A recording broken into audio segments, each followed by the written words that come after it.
Fáilte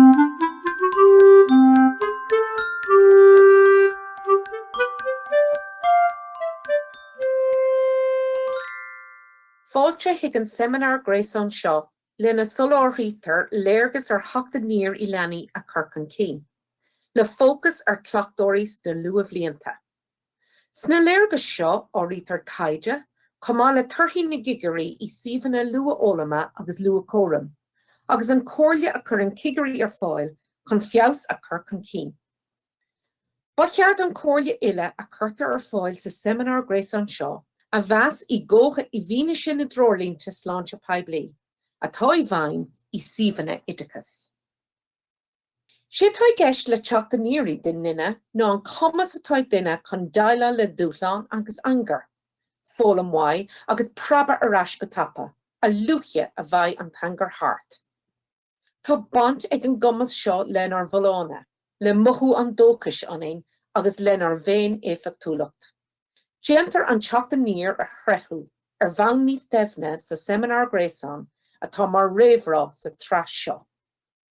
Dúirt Johann Wolfgang van Goethe, cibé rud is féidir leat a dhéanamh, nó a hallú gur féidir leat a dhéanamh, chuir tús leis. Tá sár-bhua, cuacht agus dríocht ag baint le misneach. Don teachta níor a bhaint amach, tá ról ríthábhaach ag roinnt tosca ann. Féicimis ar an bhlána I dús. De réir aistear an crat curriculum den lua óige, ban an téma na fhlána le Leanaí a bheith muoínach, sonna agus sláintiú. Dírítar leis an bhlána ar orbert an duine mar gcoinne omláin. Cuimsítar leis fhlána hicólaíocht, le na nóirítar fhlána bhulcánach agus bhacnamh, agus fhlána chorp fisiciúil sláintiúil a aíonn go maith. Lútar faoi principal na fhlána, tá ar bhlána hicólaíocht fréamhaithe inar gadrah. Chur an cadrah Leanaí lena dealaigh agus lena bobal go mór lena bhlána. Chaithí Leanaí mothú go bhfuil meas orthú, go bhfuil tábhacht lá, go bhfuil siad cóchtathe, go dtugtar cuaram dóibh agus go nóirítar iad. Chaithí siad meas a bheith acu orthú féin, ar ghaoinéala agus ar I dtimpleacht freisin. Éiríonn siad dearfach nuair a churann daoine fásta luach orthú, mar atá siad, agus nuair a bhíonn de chadrah thacúla acu. Chuirtear le breastant na fhlána I Leanaí nuair a churann siad iad féin inúil go crochachach, agus nuair a bhíonn gné spiridáalta acu ina saol. Bhíonn an saol lán le dúshlán agus strachailt. Dá bhrí sin tá sé ríthábhaach go bheith solúpa, agus dearcha dearfach go bheith againn ar an bhólam agus ar an saol. Cuidíonn na heispris sin go léir le Leanaí chun teachta níor a bheith hontu, as chun a bheith seftúil agus fólam conas dailú le hathrú agus cásanna ina míon deachreachtaí an. Cuirtear fhlána agus ferbert an corp chun Cinn nuair a úsáideann Leanaí a gcorp omláin agus a gcuid céad fí ile chun taiscéalaíocht I dhéanamh iad féin, chun rudaí isriú agus chun an núshlán féin a thabhairt sa timpleacht thart orthú. Is féidir le duine fásta tacu le fhlána hicólaíocht, agus corp Leanaí, trí cabhrú lá rabhanna sláintiúla a dhéanamh, maidir le cothú, sláintachas agus acliacht. Is féidir leis an duine fásta pleanáil agus deisna choláthar de Leanaí bheith súgrú agus a gcaibbrú le daoine eile, agus chun scillanna ólam chun daile le dúshlán. Is féidir leis an duine fásta cabhrú le Leanaí freisin chun a bheith neamhsplách trí rogha a thuairt ina gcuid gníomhaíochtaí, agus deisna thuairt chun cinntií a dhéanamh agus a bheith geanas. Tá sé tábhacht a go thuairt faoi deara gur próisis a feadh an tílé an olána a orbert a cothú agus a spreagú. Ní rud é a bhainimiid amach agus a cuiníimiid amhlaigh.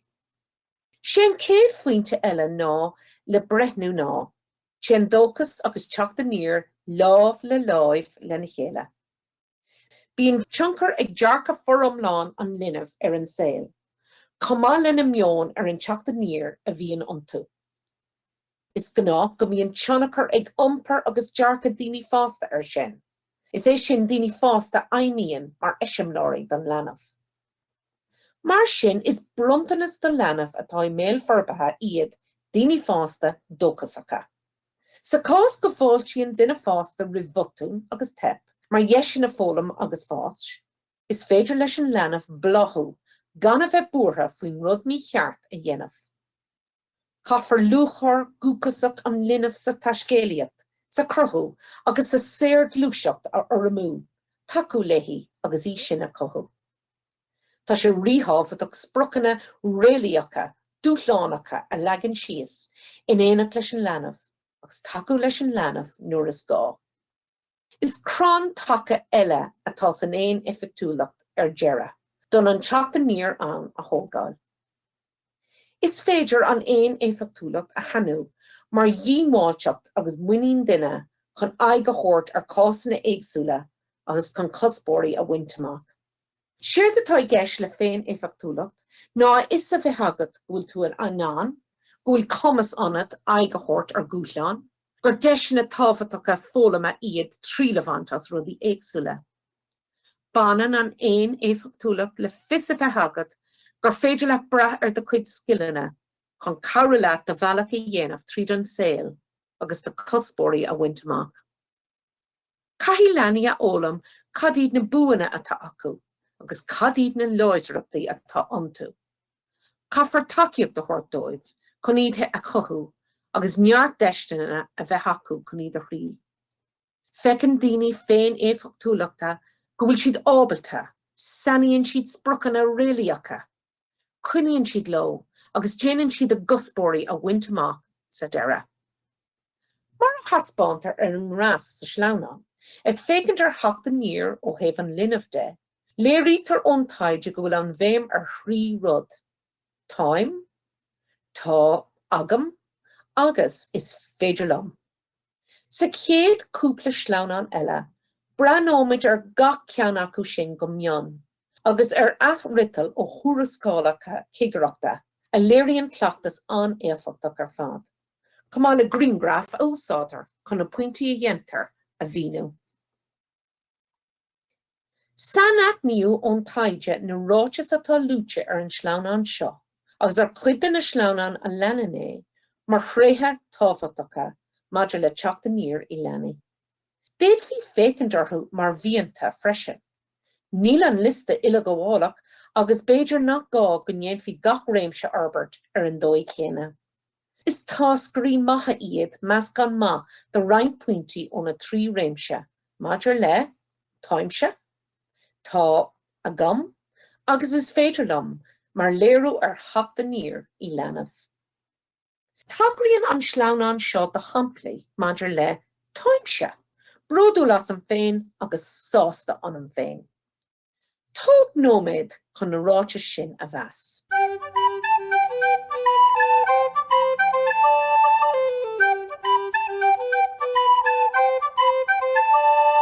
Léirítear go leor cóthaí sa creat cálaíochta ón cigareacht oideachas na Luathbhlianta, a léiríonn na tosca sin, agus is minic a thugann cigarí faoi deara go gcuirtear na toscarí táfachtacha sin, maidir le teacht níor chun Cinn i suíomhanna luath-ólama agus luath-cuairim.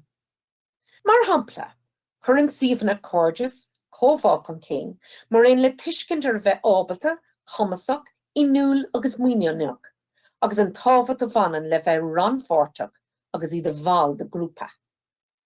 Tré hábhachtach eile is féidir chun Cinn i suíomhanna luath-ólama agus luath-cuairim is seachan cumas cumarsáidí dhéanamh agus go dtugtar tú. Tá spáintear sa chéad cúpla sleamhnáin eile, íomhána a bhaineann le gníomhaíochtaí chun teacht níor i nine a thógáil.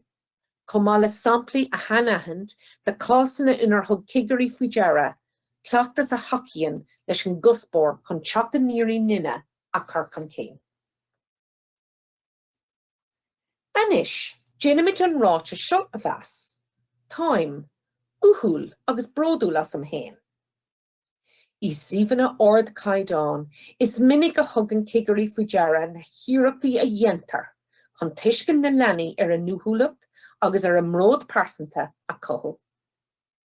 Tóg nóméid chun mac na bhí dhéanamh ar an dá hampla seo, churascálacha cigareachta, inar cothaíú an dearca sin go han éifeachtach.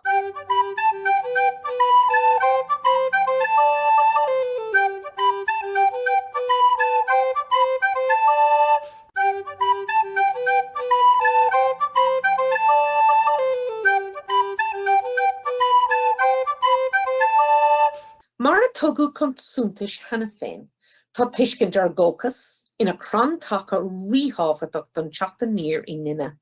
Tá spántar san Africa le churascála cigareachta. Conas a curtar é sin chun cinn I suimhne lua olama agus lua cuarim.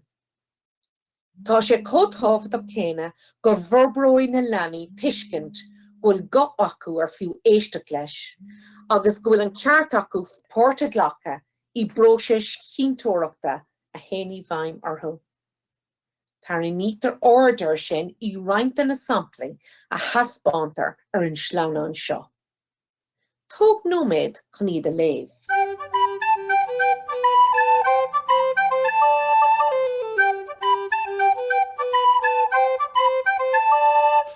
Ag nítar a bheithe do bháil tábhaach den tucaí, mar chran taca amháin a bhanan le teachta níor I nine.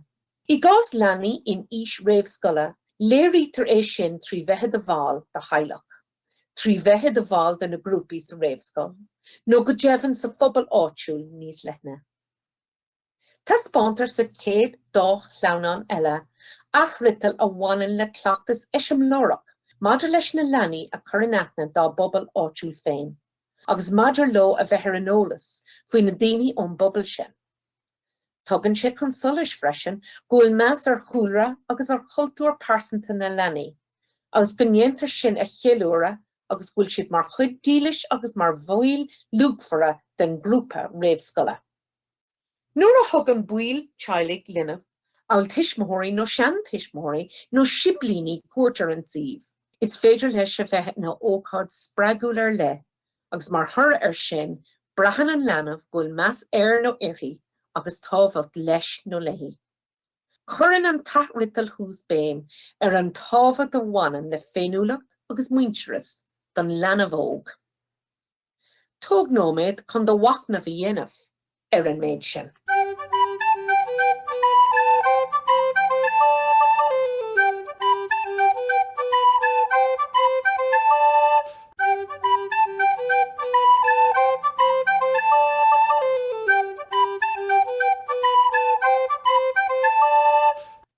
Réimse eile iad a bhfuil ríhabhaach leo ag le teachta níor a bheith nine is sethe bheith ábalta agus cumasach, cumá le bheith muoíneach agus inúil.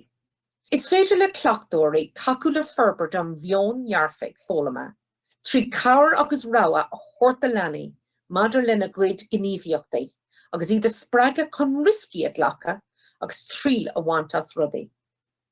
Is cuid an cuasa fólama agus forbathe é botúna dhéanamh nó tep I rud éigean. Tóg nóméid chun tarthaí na cigareachta ar chleachtas eiseamlóireacht a léamh, spontanamh as na greengraf.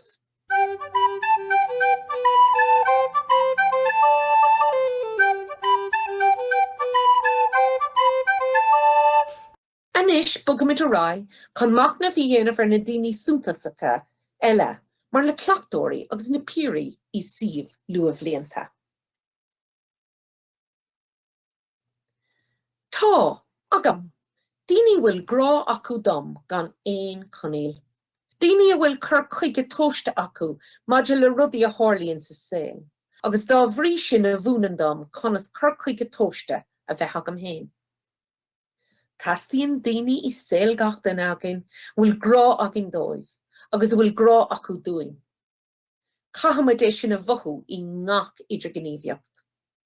Tugtar an pointe sin chun solas sa chuid is mód an taide faoi theachta níor I nine, mar an tuisc is tábhachtaí maidir le teachta níor I nine. Ach fis a bheith agin is cuma cad a tharlaíonn agus is cuma cad a dhéanam ba duine éigean I gcónaí ann a chomhthí grá dom, gan éon chonaíl. Is I tuismitheoirí agus cuimhnóirí agus an nasteach na chéad daoine grámhara a bhíoní gcónaí ann I saol an linneamh óg. I ggóthaigh suíomh Luathbhlianta is iad na Chleachtóirí agus na Leanaí eile, píoraí, cóide na daoine súntasacha eile sin I saol an linneamh. Tá córas an phríomhdhuine curtha ar bun ag go leor suíomhanna Luathbhlianta orcáidán. Ina níoraíonn Chleachtóir amháin go príomha ar líon níos lú Leanaí, agus dá bhrí sin is féidir le nasc agus cadrah níos drúthe a thógáil le gach leanamh. Tá sé tábhacht a go chóirt faoi deara, ní amháin go beagán Leanaí suas ar gcuid focail agus ar gníomhara, ach freisin go príomha ar nearcha. Dá bhrí sin is fiú go mór smaoinemh ar a ná cháiliúil sin. Is féin oidicas é gach cinál oidicas. Beagán na Leanaí suas ar dhearcha duine, sin rud is tábhachtaí ná atá ann ná an dearcha ceart a bheith ag duine i le aon tasc. Cibé cén rud atá le déanamh, is cuma cé có beag nó cé có neamhthúntasach é dar linn. Is é sin a bhreathan Leanaí wen. Tuigigh siad an tochas agus an grá atá agint an tasc, chumá le hulk. Caithfí brí a bheith ag bant le gach tasc. Caithfar a bheith an cíleabhaint as, caithfar é a dhéanamh le baran túlacht. Sna sleamhnáin a leanas, feictar cuid na hábhar a léirítar sa sleamhnán thuas I bhruairm achrital ó churthaí na cigareachtaí, chomá leis an pictiúr.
Féice mé sin níos ar an tríú cuid den tríntáin, is féidir liom an irid sin rudaí a dhéanamh. Is féidir liom an irid sin rudaí a dhéanamh. Tá grítar leis sin de chumas agus de inúlachtaí uthúla agus éonar uile na Leanaí, mar a haspántar ar an sleamhnán. I naci le cuid acu tá gearr insint ó thurascáil ar an sleamhnán seo, agus léirítar pointí eile ar na sleamhnán a leanas I pictiúr agus in achrital ó thurascálacha. Níl an liste uile go bhálach ar curbe. Is féidir liom agus táimid fólam conas. Má charpa Albert agus muoine a bheith hagamas má carp, chun feimú go maith agus taú le mo gníomhíochtaí. Bheith cóbhág, chinálta agus lách le daoine eile, anmhethe agus plandaí san áireamh. Teachtar osca agus ar harman sábháilte, nuair a bhíon triblódaí ann agus nuair a bhíon agla orm. Teachtar bhealaí maithe chun aige chóirt ar aibanna a bhíon agam. Is féidir liom taiscéalaíocht a dhéanamh, rudaí a chrí, botúna dhéanamh. Bheithe mo gníomhar a gníomhach, maidir le mo chuid gníomhíochtaí a ránú agus a aigrú. Muoine bheith hagamas an féin agus na daoine atá thart timpeall orm. Mé héana rialú nuair a bhíon feiban agam agus cuimhlintí I mo héal. An chothramíocht ceart a bhaint amach idir labhairt agus éisteacht, agus fis a bheith agam caithanas ceart labhairt nó caithanas ceart barta dhéanamh. Is féidir liom mé féin a chur anúil go maith agus cumarsáid a dhéanamh go soléir. Teacht ar dhuine éigean chun cabhrú liom nuair a theastaíonn sin wein. Bheith bródú las an féin agus muoína bheith agam as mo chumas agus as mo núlachtaí uthúla agus éonar féin. Muoína bheith agam sa dahan agus I mo guchas sé atá I gás roinnt Leanaí ceangailte le spiridáltacht agus le cúlra cultúrtha éagsúla. Tá spántar sa sleamhna leanas gearrscéal I pictiúr agus I bhocail. Sa seicimh Greengraf seo, insítear an scéal faoin gcuí Aniar na Leanaí réamhscoile pizza iontus. Tá spántar iad a déanamh tíos, le na náirítear na comhábhar sudacha, a bheith agus an tuisce a thós. An tíos é ine, a bheith féinach chun ligand an tíos ordú, rulú amach, an tanlan trátaí a choréir, a ra bant acu lena dhéanamh freisin, an cáis a chreithe ar a mhór, iad a carú lena chur in ein pizza las muid de chuid na scoile, in aice leamha, áitir carigh Leanaí áirithe leis an tine a chur faoi, agus iad ag sprí an sin I glós súgrathe na scoile, le linn dómh a bheith ag fánach leis na pizza, cócrocht agus an sin tanmh a bhaint as an méle féin tarnathe lena chéile, taobh mé faoin air. Is mór an tordú misnig atá le bant as an eispre sin, a bheith an béle blasta a tharaga as díreachtaí féin, le beag an cúnamh ó chuoine fásta. Bhí na páistí cóbródú las a gcuid iarachtaí, agus as a rá, stá siad a fólam le bheith féin splách, inúil agus muoíneach ina gcuid smaointe agus gníomhartha. Coithítear scileanna parsanta agus stráteisí idirghníomhaíochta sóisialta, mar hampla féin bhuinín, féin rialú, fáinne cumála cóid brú agus idirbhartaíocht. Scileanna iad go léir a bhaineann le teacht aníar a thógáil tríd an gníomhaíocht himplí sin. Tá spánfar sna cé cúpla sleamhnan eile, níos mó samplaí I bhur an pictiúr agus athrital ó thurascálacha, maidir le is féidir liom an irid sin I dhéanamh. Ghlac do chuid ama chun do bhac na bhí dhéanamh ar an méid sin.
Tugann sé sin muid a adla dearra an teman ar gréasán seo. Tásúla goinn gur bhain tú tanmh as an gcuirí láthair, agus go raibh muid in ann de spéisios spreaga, chun breathnú níos deimhne ar an gné tábhachtach seo ar go dibre, maidir le conas is féidir linn teacht aníorí Leanaí a chur an cinn. Seo liste de ólas agus de acmhainní breise a déadach taú leat chun teacht aníorí Leanaí a chur an cinn.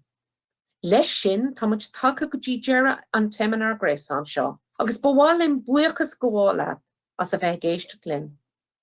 Tásúla goinn gur gurtar cóirle cuiteach ar fáil ann. Má tá ceistena nó tuairimí agat mar thura díreach ar do ranfortaíocht sa seminar gréasán seo. Banúsáid as an seola riamhos tiomnathe chun do chuid tuairimí a cheola thugainn. Insights_info ag education.gov.ie. Is mín linn ar muochas go bháil le gach duine as na híomhána áile a roinnt linn den seminar gréasán seo. Gur míle maith agaibh agus slán agaibh.